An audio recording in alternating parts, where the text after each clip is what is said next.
I remember the sound before the pain, wheels squeaking on old wood. The dock moaned under me like it was warning me to turn back. Ha, if only I could. My hands were folded on my lap, pretending to rest, pretending not to notice the tremor in my daughter's breathing. "Careful, Mom," she had said, smiling too hard, voice sugar-coated with guilt. I smiled back, small and tired, because sometimes smiling is the only thing left to do when everyone around you is lying through their teeth. You ever feel it? That moment your gut whispers something's wrong, but your heart hushes it down because it loves the wrong people too much. That's exactly what I felt when the lake came into view. Calm, beautiful, almost cruel. The sunset shimmered like gold. How poetic, right? A golden ending for the woman they thought was too old to matter anymore. They thought I didn't notice the whispers. The sudden kindness, the calls asking if I'd updated my will. The way my son-in-law Grant smiled every time he said, "We just want what's best for you." Haha, best for you, my least favorite lie. My nephew Milo was fidgeting, always nervous like a boy about to steal candy and hoping not to get caught. And my daughter, my Wendy, she stayed quiet. That silence still haunts me more than the cold that came later. The lake smelled like memory, wet wood, moss, and something old enough to remember every secret ever drowned in it. They said it was just an evening walk. Fresh air will do you good, Mom. Grant pushed my wheelchair gently at first, too gently. I could feel his hands tremble on the handle. I could feel his guilt trying to mask greed. My fingers gripped the armrest, not from fear but from something deeper, realization. For 78 years I had forgiven everything, the lies, the missing money, the fake smiles during family dinners. I let them manage my accounts because I believed love meant trust. Oh, how foolishly poetic of me. When the dock creaked louder, my heart beat faster. The wooden boards vibrated beneath the chair. I could hear Grant whisper just a little closer. Milo chuckled softly, like this was some twisted joke between men who never learned how to earn, only how to take. I looked up at the sky, pale, quiet, indifferent. A sigh escaped my lips. So this is how it ends, I thought, a push disguised as love. Then it happened, one sharp jolt, a hard shove, the air vanished before I could scream. Cold water exploded around me like shattered glass. For a second I saw their faces above, Grant's clenched jaw, Milo's pale shock, Wendy's tears that didn't fall. Then darkness, the lake wrapped around me like ice. It was shockingly quiet under there. You'd think fear would scream in your head, but no, it's peaceful and betrayal. I remember thinking they really did it, my own blood. The weight of my clothes pulled me down, but something stronger pulled me up, the memory of waves from my childhood. My father used to say, the ocean doesn't care if you're weak, it only respects those who fight. So I fought. My legs, the ones they said didn't work anymore, twitched, small kicks, desperate but alive. My arms cut through the cold like knives through silk. My lungs burned, oh God, they burned, but it felt good to feel anything again. I laughed, a tiny, bubbling sound lost under the surface. They thought I couldn't swim, ha. I was raised by the sea. When my head broke through the surface, I gasped like a newborn. The dock was empty. Their voices were fading, careless, confident, cruel. "She's gone," one of them said. "Now we get the 11 million. 11 million. That's what my life was worth to them. I floated for a moment, laughing through tears. "Aw, you poor fools," I whispered to no one. My fingers brushed against the pier's post. I pulled myself closer, body trembling, teeth chattering, but my heart, oh my heart, was steady. I wasn't dead, not even close. That night I crawled out of that lake soaked, freezing, but alive.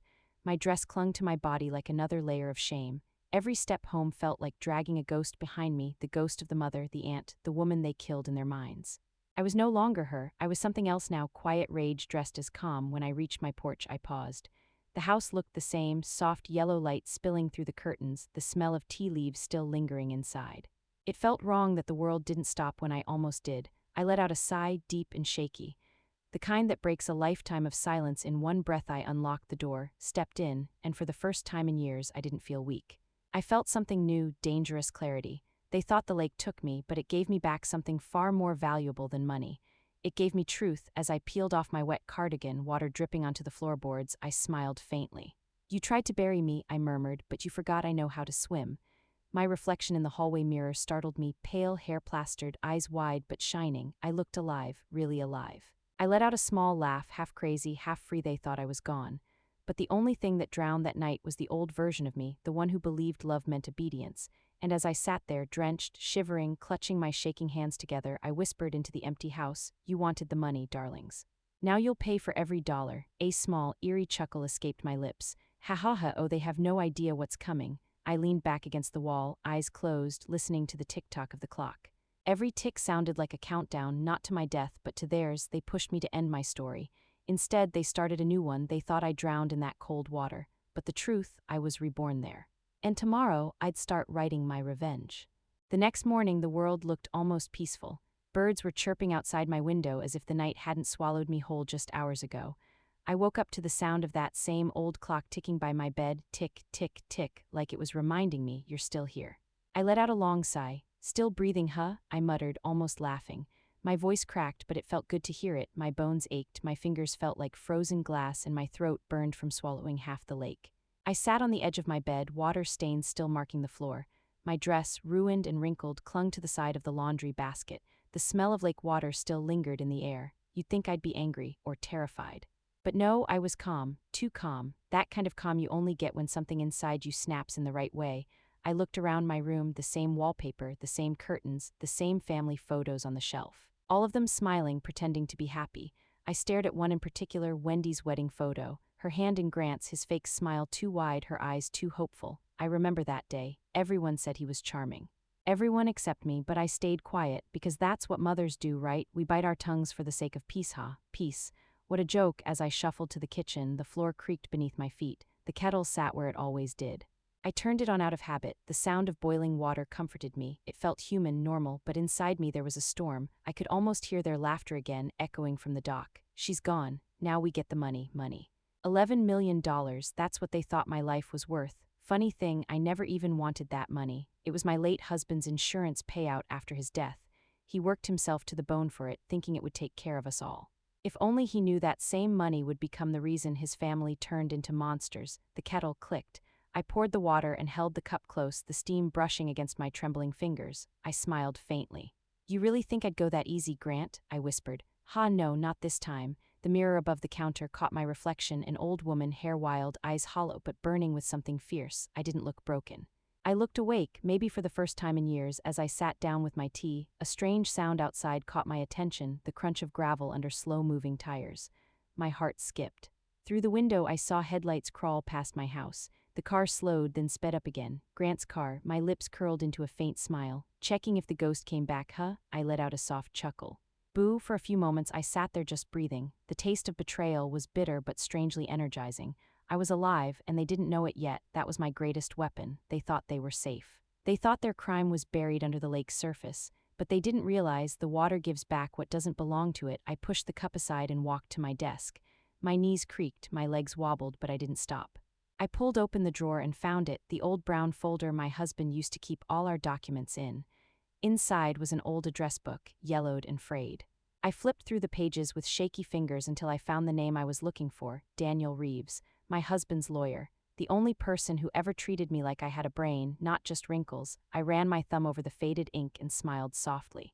Guess you're about to get the shock of your retirement, Daniel. But before I called him, I needed proof, hard proof, because I knew how this world worked. People believe lies faster than they believe old women, especially when those lies wear suits and smiles. And that's when I remembered the camera. My heart thumped so hard I had to steady my breath. The marina had installed new security cameras last spring. Grant never paid attention to things like that, but I did, because when you live alone long enough, you notice details everyone else misses. A spark of energy rushed through me. I pulled out a coat, slipped it over my shoulders, and grabbed my car keys. The lake was waiting for me again, but this time not to take me. This time to tell me the truth. The drive was silent. No music, no thoughts loud enough to distract from the hum of the engine. The morning mist hung low over the road, and every turn felt like a step closer to something dangerous but necessary. I parked in the same gravel lot where they had parked the day before. The sight of the dock made my stomach twist. I stood there for a long second, my breath clouding in the cold air. All right, I muttered. Round two, the marina office looked half asleep, a single light glowing behind the window. A young man sat at the counter, head buried in his phone. When he saw me, he nearly jumped. I must have looked like death herself, walking in, old, pale, eyes sharp enough to cut through glass. Morning, I said quietly. I need to speak to your manager. He blinked. Sure, ma'am. What's this about? Last night, I said. Dock 3, he frowned, confused, but nodded and disappeared behind a door. A minute later, a woman came out, strong, no-nonsense face, like someone who'd seen everything water can do to people. You said Dock 3? She asked. Yes, I met her eyes. I need the footage. She tilted her head. Something happened. I took a slow breath. Someone tried to kill me. For a moment, the air stopped moving. The young man behind her froze. The manager's expression didn't change, but her eyes sharpened. Come with me, she said. Inside a small control room, screens flickered with the gray light of the lake. She typed something, clicked a few buttons, and there it was, me, small and fragile, sitting in that chair, and behind me, them. My throat tightened, my pulse slowed. The woman looked at me, then at the screen. Do you want to see this? I need to. The footage played, the laughter, the shove, the splash. My heart didn't break, it hardened. Watching it wasn't pain. It was confirmation. Every suspicion, every gut feeling I'd ever ignored now had a face and a timestamp. When it ended, the woman exhaled sharply. Jesus, she whispered. I smiled faintly. You believe me now? She nodded, speechless. I need a copy, I said softly. She downloaded it without a word, handed me a flash drive, and placed her hand gently on mine. You going to the police? Not yet, I replied. Justice needs timing. I want them comfortable first. Her lips parted, but she didn't argue. She saw it, that quiet fire in my eyes when I walked out of that building. The cold wind hit me again, but this time it didn't sting. It woke me up. The same lake that was supposed to end me had just handed me their downfall in a tiny piece of metal. I held the flash drive tight in my hand and whispered to myself, oh, they're not ready for me. The sun was rising over the water. The reflection shimmered like a second chance. They thought the lake would silence me. But I walked away with its voice in my pocket. They pushed me into the water to end my life. But now that same water was about to expose every secret they buried, and I was just getting started. When I reached home, the air felt different, heavy but alive. The same walls that once trapped me in silence now felt like they were breathing with me, slow, patient waiting. My shoes left small, wet prints on the wooden floor as I walked in. Each step whispered a quiet reminder. I survived. I hung my coat, placed the flash drive on the table, and stared at it. So small, yet so powerful. That tiny piece of metal carried every lie they'd ever told, every fake smile, every moment they pretended love was still alive in our family.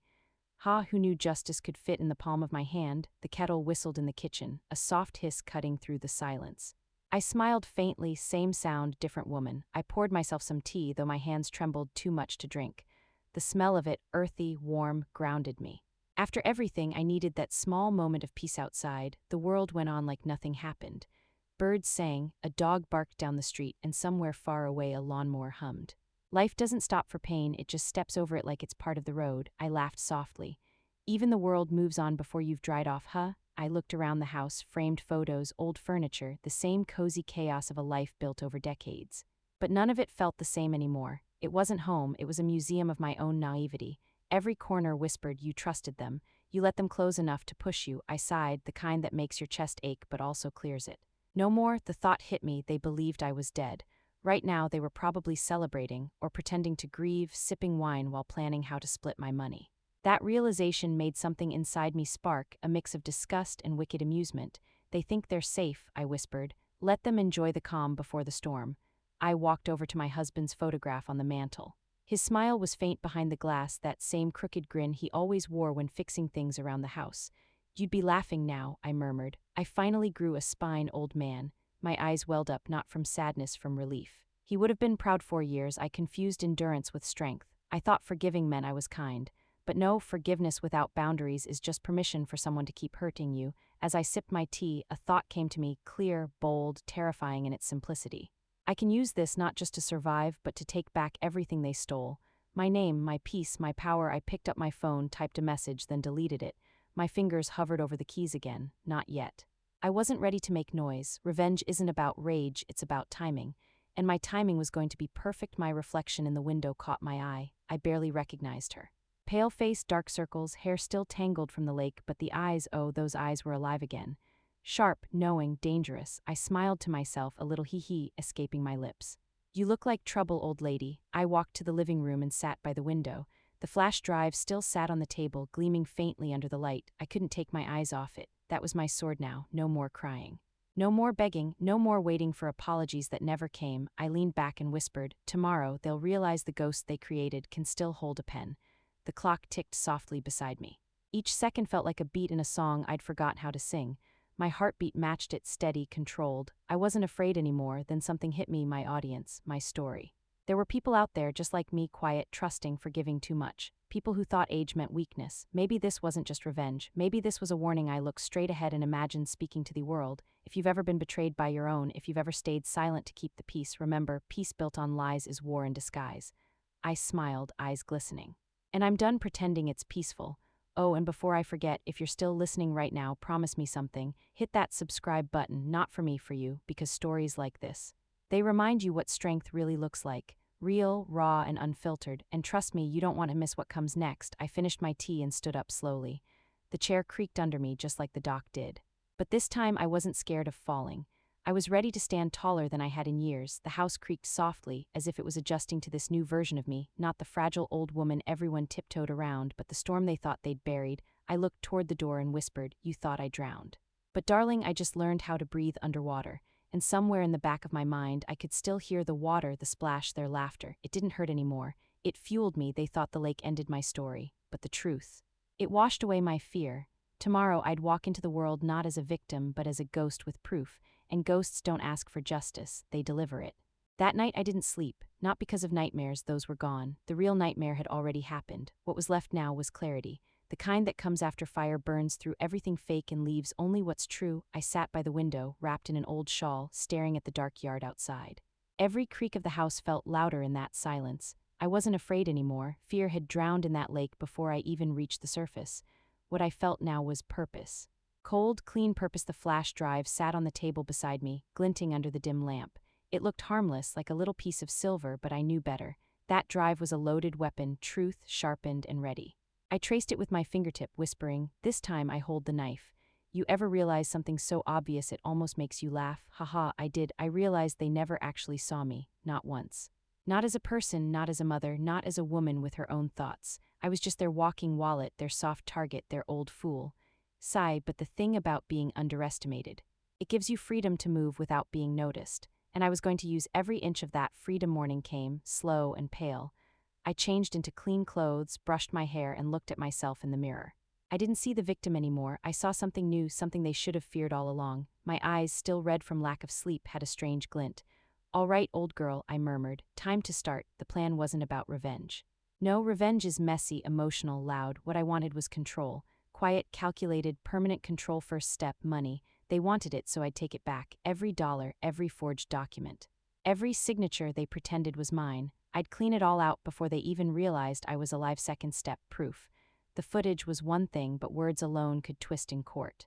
I needed a wall of facts, a fortress of truth that no one could spin. And third, timing. I wouldn't run to the police right away. No, I wanted them to keep thinking their plan worked. Let them relax. Let them start celebrating, buying things, moving money, leaving fingerprints all over their greed. The quieter I stayed, the louder their mistakes would echo. I smiled to myself. Let the rats dance before the trap closes. After breakfast, I tucked the flash drive in my coat pocket and stepped outside. The air was sharp, crisp, smelling faintly of pine and frost. My car sat there like a loyal old friend waiting for orders. "You and me, sweetheart," I whispered, patting the steering wheel. One more ride. As I drove, the town looked almost too peaceful. The bakery was opening, children were waiting for their school bus, people waved as if everything in the world was fine. I wanted to laugh. If only they knew that a woman driving past them had been declared dead less than 24 hours ago. The marina wasn't far. When I arrived, the same woman from before, the manager, was outside smoking a cigarette. Her breath came out in little clouds. She looked at me and blinked like she was seeing a ghost. "Morning," I said, stepping closer. "Ma'am," she stammered. You all right?" "Better than ever." I smiled, genuine this time. "Thank you for the footage." She nodded slowly. "You gonna report it?" "In time," I said, the words rolling off my tongue with deliberate calm. "Right now I need to prepare." Her brows knitted. "Prepare for what?" "For them to realize their ghost still breathes." She exhaled a soft whistle, then handed me something, a printed note. "My contact," she said. "In case you need anything." I took it and gave a small nod. "You've already done more than you know." Driving back home, I felt something strange. Power. It wasn't loud or dramatic. It was quiet, steady, like standing on solid ground after years of sinking sand. When I got home, I called Daniel, the lawyer my husband trusted. The phone rang 3 times before his familiar deep voice answered. "Daniel Reeves speaking." "Daniel," I said softly, "it's me." A pause. Then confusion. "Ira, good God," I thought. "I know what you thought." I cut in gently. "I need your help." He didn't ask questions right away, which is exactly why I trusted him. "Tell me everything," he said finally. I smiled faintly. "Not over the phone, I'll come to you." Before leaving, I went into my husband's study. The old smell of paper and cedar still lingered. His handwriting covered the framed quote on the wall, "Justice doesn't shout, it waits." I touched it and whispered, "Looks like it's done waiting." I opened the drawer and pulled out my important papers, bank statements, old ledgers, every letter that had ever made me feel uneasy, but I ignored. All of it was coming with me. As I walked out the door, I felt something shift.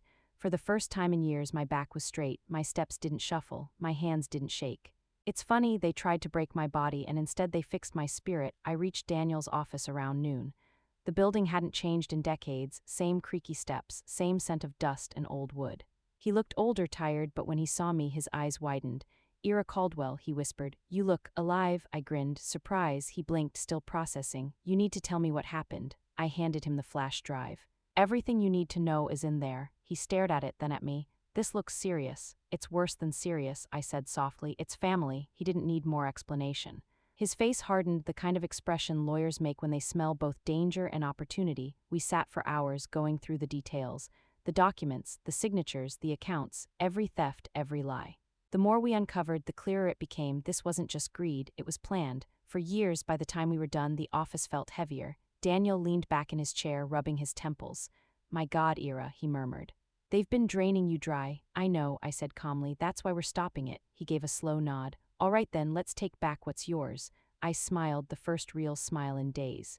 "Now you're talking." As I left his office, the afternoon sun caught my face through the window. It felt warm, not gentle, not kind, just honest. And maybe honesty was all I needed now. When I got home, I made myself a small cup of tea and sat by the table again. The flash drive was gone, locked safely in Daniel's hands. I exhaled long and deep. "Step one," I whispered. "Done." Then, without meaning to, I laughed quietly. "Haha, they think I'm gone. But they're about to find out ghosts don't haunt people, they expose them." Outside, the wind rattled the window a little, and for the first time I didn't flinch. They thought I was finished. But I just started peeling back the layers of their lies, and the first visitor I'd get tomorrow would prove it.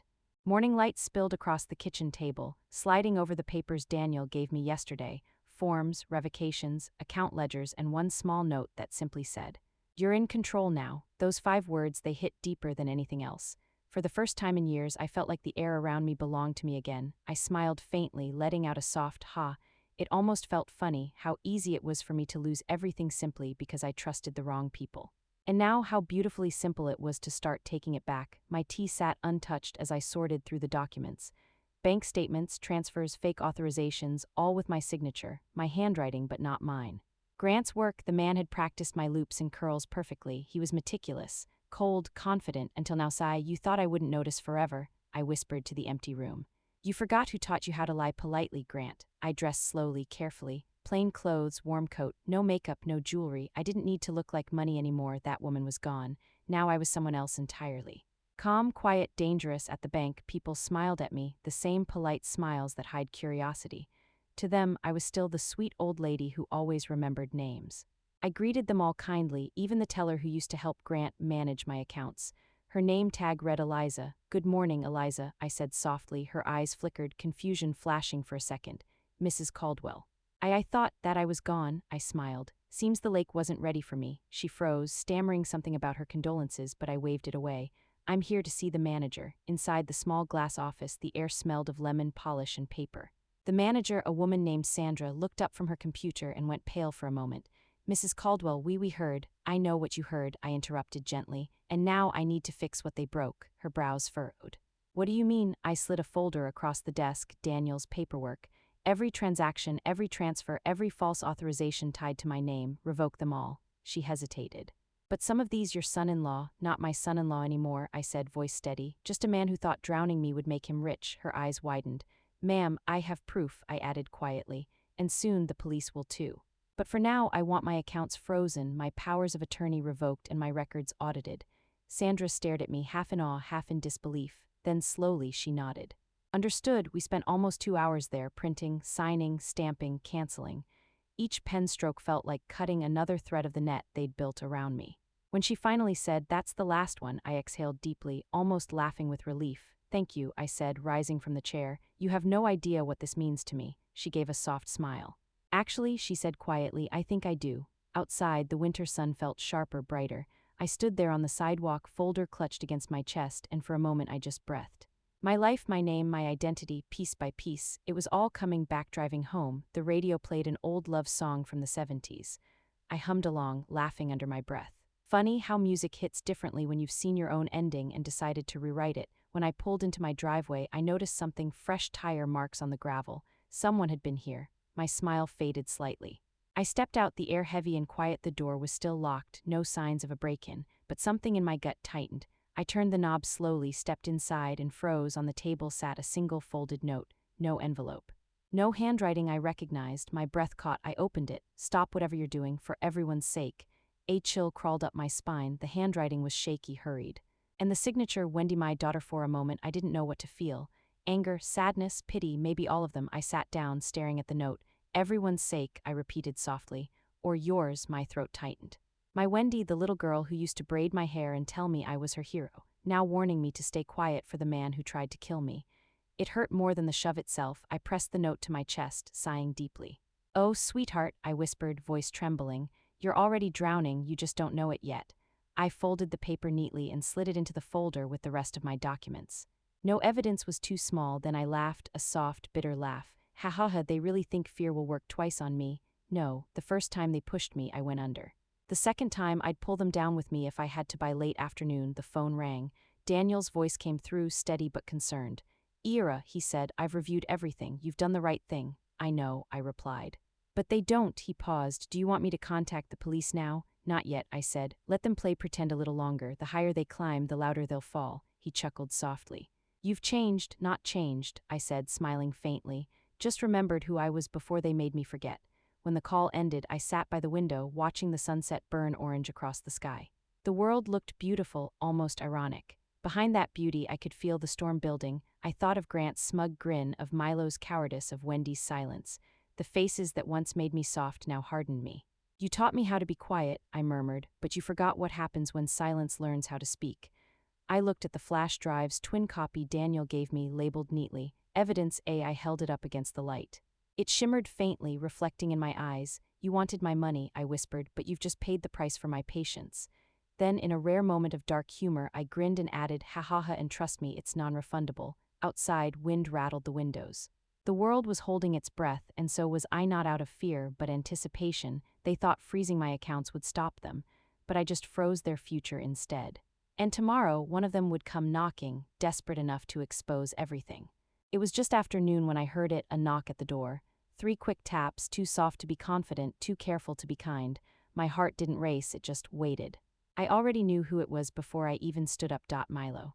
My nephew. I could almost smell the cheap cologne he always wore, the kind that tried too hard to smell expensive. I sighed, brushing invisible dust from my sleeve, and smiled faintly. Right on time, little rat. The knock came again, louder this time. Auntie, you home? His voice wobbled slightly. It always did when he wanted something. I opened the door slowly, not fast enough to startle him, not slow enough to show hesitation. Just perfectly calm, the look on his face was priceless. His eyes widened, mouth fell open.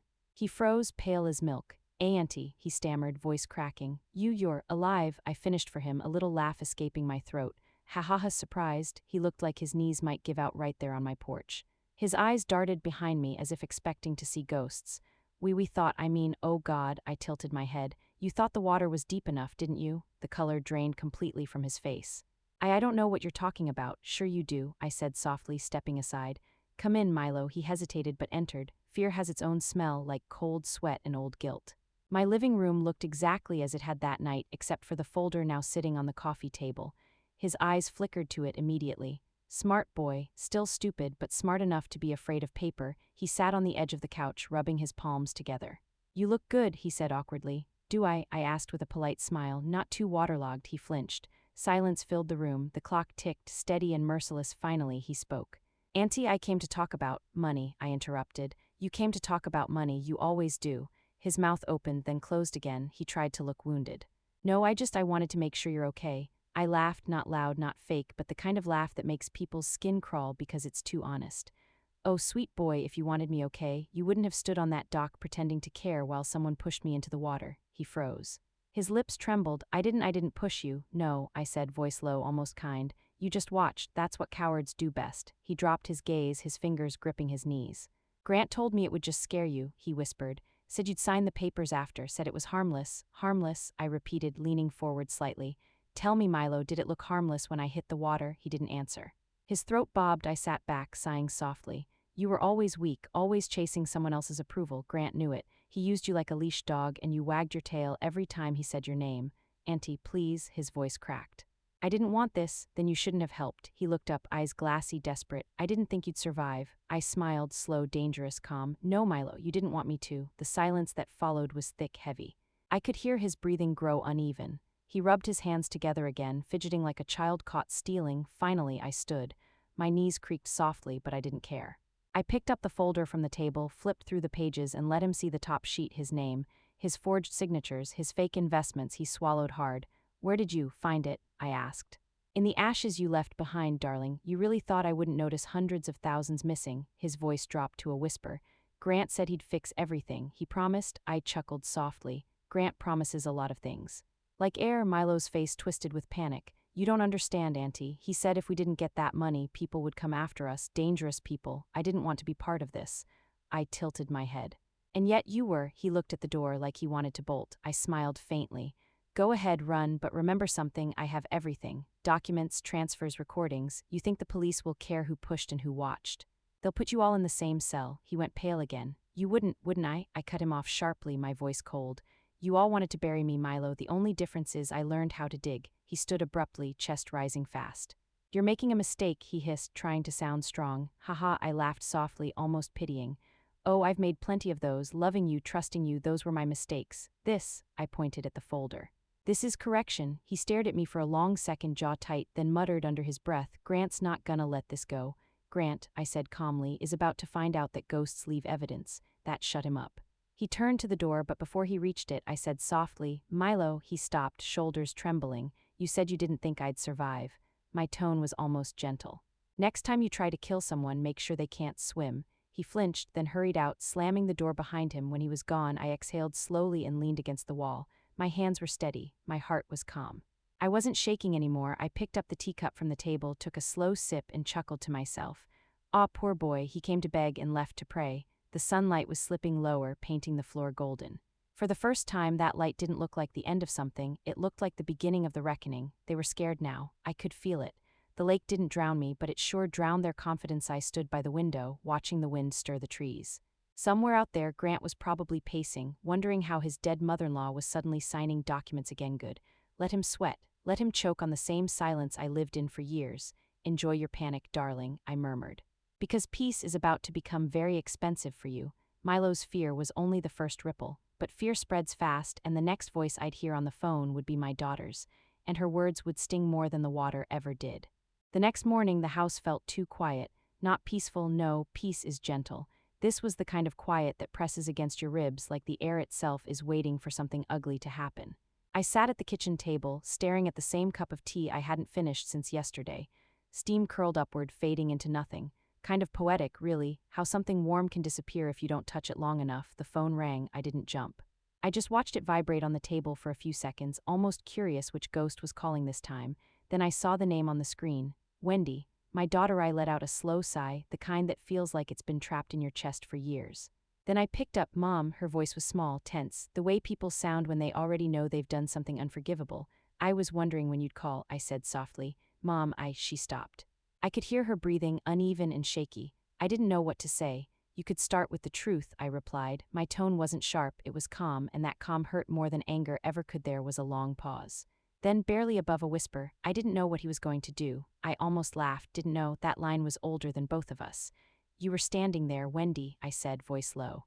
"You watched him push me." I thought. Her voice broke. "I thought it was just to scare you. He said you'd sign the papers if we made it look serious. I didn't think he'd actually kill me." I finished for her. "You didn't think he'd kill me, but you were fine letting him try." She started crying, quietly at first, then with that helpless sound children make when they realize the person they're begging isn't the same one who used to save them. "Mom, please." I was scared. "You don't know what he's like when he's angry." "Actually," I said softly, "I do." Silence again. Only her sobs filled the line. I let them hang there, not out of cruelty, but because some truths need space to breathe. After a long minute, she whispered, "I'm sorry." I closed my eyes. The word floated there between us, thin and fragile. "Sorry," I repeated quietly, "is the beginning of a sentence, not the end of one." She sniffled. "What do you want me to say?" I smiled sadly, though she couldn't see it. "I don't want words, Wendy. I wanted courage, but you sold yours the moment you let him speak for you." That made her cry harder. "I thought I was doing the right thing," she choked out. "He said you weren't thinking straight, that you'd lose everything, that he could fix it if you just pushed me into a lake." I interrupted, the calm cracking just slightly. "If you just let him finish what he started." "Mom, please," she sobbed. "I swear I didn't know he'd go that far. I swear." "You were quiet," I said, "and silence is still a choice." I could hear her crying into her hands. I wanted to say something motherly, comforting, familiar. But that part of me had gone under with the rest of the old me. When I finally spoke again, my voice was almost gentle. "Do you know what's worse than betrayal, Wendy?" she sniffled. "What? Watching someone you raised forget how to be human." The phone went quiet again, only faint breaths on the other side. I could imagine her sitting on the floor, knees to her chest, mascara smudged, realizing for the first time that forgiveness doesn't come wrapped in comfort. "I'm sorry, Mom," she whispered again. "I know," I said. "But sorry won't dry me off." A small, broken laugh escaped her through the tears. "You sound so different." "I am different," I said. "You'd be too if your family tried to drown you for a bank balance." She was quiet for a long moment, then asked softly, "What are you going to do?" "Tell the truth," I said. "That's all." Her voice shook. "Mom, if you tell them everything, Grant will go to prison." I smiled faintly. "Good, you don't understand. He'll take me down with him." "No, Wendy," I said. "He already did." Her breath caught, a small sound of realization and regret all tangled together. I almost pitied her. Almost. "Mom," she whispered, voice trembling, "please don't hate me." "I don't hate you," I said honestly. "I just can't protect you anymore." And for both of us that was worse. When I hung up, the silence came rushing back, thick and alive. I sat there for a while, staring at the empty space where my daughter's voice had been. My heart didn't ache, it felt heavy, yes, but steady. Some tears slipped down my cheeks, uninvited, silent. I wiped them away and whispered, "Aw, Wendy, I raised you to be kind, not blind." I stood slowly, my joints protesting, and walked to the window. The reflection looking back wasn't the same woman from before. She didn't tremble anymore. She didn't need approval or pity or permission. She just needed the truth to land where it belonged. Outside, the wind was picking up. A storm was brewing, both in the sky and in the hearts of the people who thought they'd buried me. I could almost picture Grant's face when he'd find out the bank accounts were frozen, the signatures revoked, the control gone. I smiled, just a tiny smirk. "You'll scream before it's over, darling, and I'll sip my tea." I glanced at the phone again, still glowing faintly on the table. One call had come from guilt. The next one would come from panic. The difference between the two? Guilt still hopes there's forgiveness. Panic knows there isn't. Wendy's tears were just the warning. The next knock on my door wouldn't come with apologies, it would come with rage. And when it did, I'd finally see the man who thought he buried me face to face. The storm came sooner than I expected. Not from the sky, but from the front door. It was late afternoon, that quiet hour when the world pauses, no wind, no birds, just silence heavy enough to feel. I was sitting in my chair by the window, reading through the lawyer's notes for the fourth time when the sound hit, a car door slamming. Hard, then heavy footsteps on the porch, fast, angry, impatient. I didn't even flinch. I just set the papers down, took a slow sip of my tea and waited. Then, bang, the door flew open before I could stand. Grant, red-faced, eyes wild, veins bulging in his neck. He looked less like a man and more like a storm stuffed into a cheap suit. His voice hit before his brain could catch up. "Where the hell have you been?" he shouted. I smiled faintly. "Oh, good afternoon to you too. Play games with me?" he barked, stepping inside, slamming the door behind him. His eyes darted around the room, the papers, the flash drive copy on the table, my calmness. It all hit him at once, like realizing the hunter has been the prey all along. "You ruined everything," he hissed. "The bank froze the accounts, the house transfers are blocked, and Daniel Reeves called me this morning." "Ah," I interrupted softly, "so you did get his message." His nostrils flared. "You think you're clever, don't you? You have no idea what kind of mess you've made."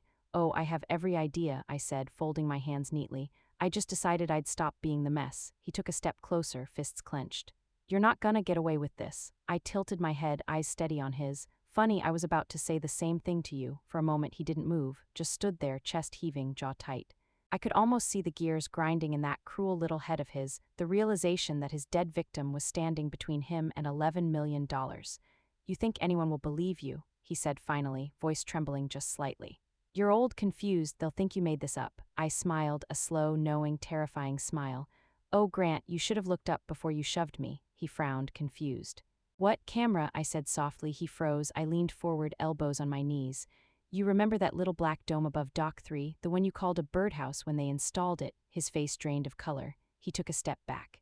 "You're lying, ha ha ha." I laughed quietly, shaking my head. "I was many things, dear, naive, trusting, even foolish, but never a liar. You, on the other hand," I trailed off, watching the panic bloom in his eyes. He clenched his jaw.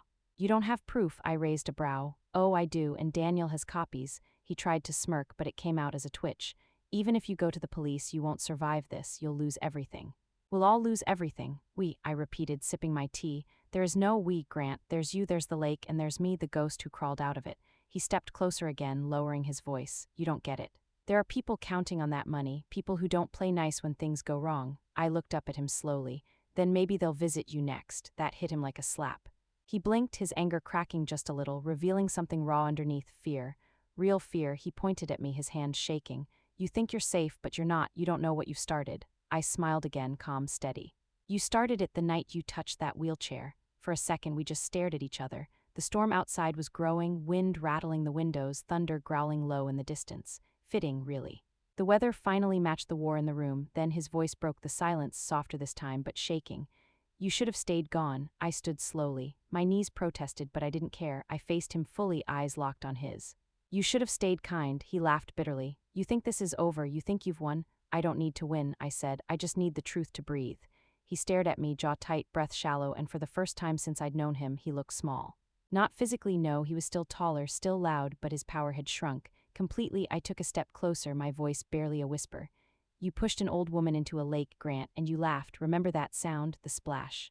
The silence afterward, you thought that was the end. He swallowed, throat tight. But here's the funny part, I continued softly. You didn't kill me, you baptized me. He stared at me like he was seeing something impossible.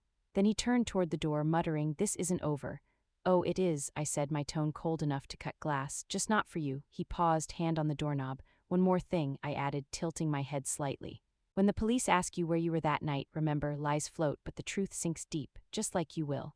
He glared at me one last time, then slammed the door behind him so hard the walls trembled. I stood there for a long moment, listening to his car engine roar and fade down the street. Then I let out a slow, shaky breath, a laugh slipping through my lips. Ha ha ha, oh, that felt good. The rain finally began, soft at first, then harder, tapping against the windows like a drum.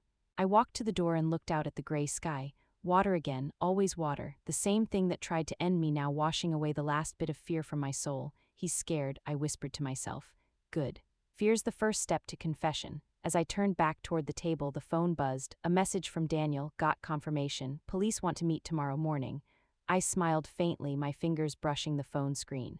Tomorrow, I murmured, let's end this properly. I looked around the room one last time. Everything was in its place, calm, steady, peaceful again. I poured another cup of tea and raised it slightly toward the window like a toast. To you, Grant, I said softly. You wanted me to drown, now watch me make waves. The storm outside was nothing compared to the one coming next morning when the truth, the footage, and the law would all crash together. The police were ready, and so was I. Morning came with that cold, quiet light that doesn't warm anything, it just reveals everything. My house looked cleaner than usual, maybe because I'd spent half the night scrubbing away any sign of nervous energy. I wanted the place spotless, not for guests, for closure. The clock ticked softly. I sat near the window, cup of tea in my hand, eyes steady on the road outside. Waiting. When the black police car finally appeared at the corner, my breath didn't quicken. My heart didn't race, I just sighed, almost relieved. About time. 2 officers stepped out, a man and a woman, both in uniform but polite in their posture. They weren't here for drama. They were here for truth. I opened the door before they could knock. Good morning, officers, I said, calm and steady. The man nodded respectfully. Mrs. Caldwell, I smiled faintly. The one who refuses to stay drowned. That earned a tiny smirk from the woman. May we come in, please, I said, gesturing toward the living room. They sat down while I placed the flash drive on the table, the same one that started all of this. Small, ordinary, deadly. I watched their eyes as the male officer picked it up. He turned it over gently, then looked at me. This is the footage you mentioned to Mr. Reeves? Yes, I said, Doc 3. You'll see everything, he nodded to his partner. She pulled out a laptop, connected the drive, and pressed play. The room fell silent except for the faint hum of the computer and the soft, horrifying sounds from the video, footsteps, whispers, laughter, then the push. The splash, the silence, the officers' faces changed slowly. Shock first, then anger, then a kind of disbelief that always comes when you realize evil doesn't always wear a mask, sometimes it wears a family name. When it ended, the woman exhaled hard. Jesus Christ, I just nodded, took the words right out of my mouth. The man leaned forward. We'll need to secure this and collect statements. You understand this is attempted murder, Mrs. Caldwell? Oh, I do, I said softly. And I'd like to press charges, every single one that fits. He gave a firm nod. We'll handle it. They stayed for over an hour, asking questions, taking notes, confirming details. I answered everything calmly, no hesitation, no trembling. Every memory was a blade now, sharp, clean, and ready. When they finally left, I followed them to the porch. The air outside was cold but fresh. I watched their car disappear down the street, siren off, quiet but certain. The calm before the storm breaking somewhere else, at Grant's house, maybe, or at Wendy's. I turned back toward my door and froze. There she was, Wendy, standing at the end of my walkway, face pale, hair messy, eyes swollen.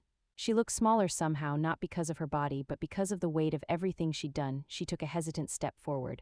Mom, I said nothing, just watched her. The silence between us was louder than any argument. Mom, please, she whispered, voice shaking.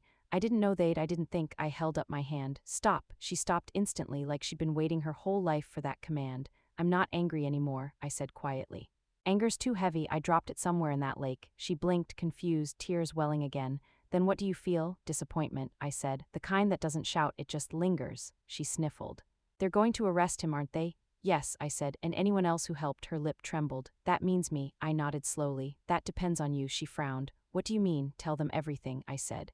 Don't lie for him anymore. Don't protect a man who wouldn't have thought twice about letting you rot next to me. Tears slid down her cheeks. I was scared, Mom. He said. I don't care what he said, I interrupted gently. He's been speaking for you for years. Maybe it's time you learned how to use your own voice. She covered her face with her hands, sobbing. I stepped closer, slowly, until I was right in front of her.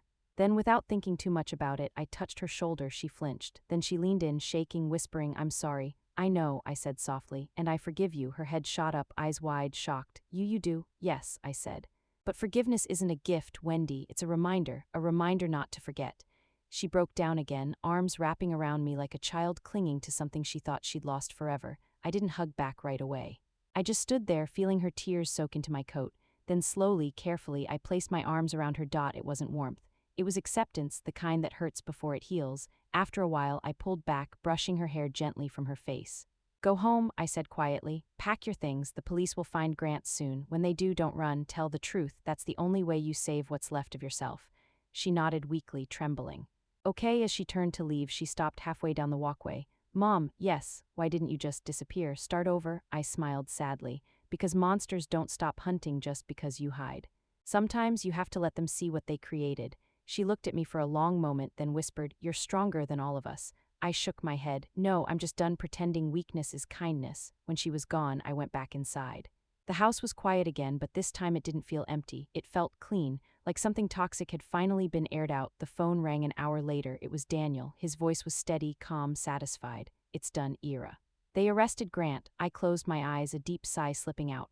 Good, I whispered. They're charging him with attempted murder, fraud, and conspiracy. It's all there. The footage, the financials, the testimonies, even Milo's statement. He cracked first. A small laugh escaped me. Of course he did, Daniel chuckled softly. Justice moves slow, but it moves. Maybe, I said, but sometimes it just needs a push. When the call ended, I sat there for a while, staring at the rain dripping down the window. The world outside looked calm again. The same lake that tried to end me had washed the filth clean. I whispered to myself, justice doesn't roar, it whispers enough. And that whisper was loud enough to drown everything else. The noise was over. The silence had meaning again, but peace doesn't come from punishment, it comes from letting go. And soon, I'd find mine, standing by the water that tried to take me one last time. It's funny how quiet life becomes after the storm passes. Not empty, just still, like the air itself is healing. It's been 3 months since the trial. 3 months since the courtroom gasped watching the footage of that night. The shove. The laughter, the splash. Grant's face when the judge said guilty. Milo's trembling hands clutching the stand, mumbling excuses, and Wendy, sitting behind the defense table, head bowed, her tears the only honest thing in that room. They all looked so small. I didn't feel victory, I didn't feel revenge, I just felt finished. I remember leaving the courthouse that day, stepping into the light. People stared, reporters shouted, cameras clicked, flashes bouncing off my face like sparks on water. I just smiled faintly and kept walking. There was nothing left to say. The truth had already spoken. Now I live far from the city in a small cottage near the ocean. The air here tastes different, saltier, freer. Every morning I sit by the window with my tea and listen to the waves crash. It's the same sound that almost took me once, but now it sounds like breathing. Sometimes I laugh thinking about it. They pushed me into the lake to kill me. And here I am living by the sea, letting water cradle me instead of drown me. Life has a wicked sense of humor. The first few weeks here I didn't talk much, just watched. The gulls, the clouds, the fishermen. There's a peace in ordinary things, a rhythm I never noticed before. You start realizing that survival isn't just about not dying, it's about learning how to live again without the fear that used to own you. Oh, if you could see me now, sitting here wrapped in a blanket, messy hair, half a smile, sipping my tea like nothing ever happened. But everything did, every push, every lie, every tear. They shaped me, broke me maybe, but also built something unbreakable underneath. Yesterday, Wendy came to visit. I saw her car long before she reached the gate. She stepped out quietly, looking older than her years, holding a small bouquet of lilies, my favorite. Her eyes found me on the porch and she froze for a second as if checking if I was real. Then she smiled, small, unsure, but real. We didn't talk much. She sat beside me, both of us staring at the horizon. The air smelled like salt and forgiveness, I still think about that night, she whispered. I know, I said softly. I can't forgive myself. You don't have to, I replied. Just don't repeat yourself. She nodded, eyes glistening. A single tear slipped down her cheek. I reached out and wiped it gently, the way I used to when she was a little girl. For a moment, she laid her head on my shoulder. And in that small moment, no courtroom, no past, no anger, just two people learning how to exist again. When she left, she kissed my hand and whispered, I love you. I didn't say it back right away. I just smiled and said, then love better this time. And she nodded. After she drove away, I walked down to the water. The sand was cool beneath my feet, the waves small and patient. The ocean looked endless, not threatening, not cruel, just infinite. Like life itself, I stepped closer until the water kissed my toes. The same element that once wanted to bury me now bowed softly at my feet. I couldn't help it, I laughed, not loud, not bitter, just that shaky kind of laughter that tastes like freedom. Ha ha ha, look at you, I murmured to the waves. You tried to take me and now you sing me to sleep. A seagull cried overhead, flying low before disappearing into the sunlight. The wind tugged gently at my hair like an old friend saying goodbye. I closed my eyes and let out a long breath. Not a sigh this time, a release. The kind that empties you completely, so there's room for peace to move in. Sometimes surviving isn't revenge. Sometimes it's forgiveness, not for them, for yourself, because carrying hate forever feels too much like drowning all over again. As I stood there, I whispered the last thing I'll ever say about it. They pushed me into the lake to end my life. But the water taught me how to swim again, and maybe that's the lesson after all. Life will try to drown you, people will betray you, but as long as you remember how to kick, how to breathe, how to rise, you'll always come back up. Stronger, quieter, wiser, I turned back toward my little cottage.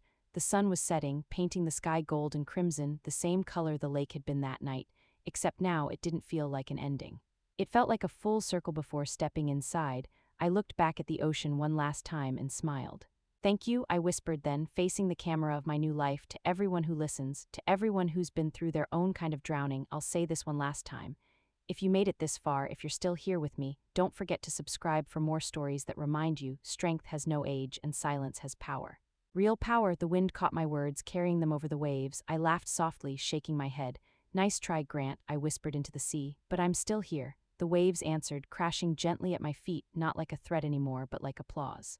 If this story touched you, even a little, leave a comment, my dear. And remember, you deserve peace, love, and respect. Take care of your heart. I'll see you in the next story.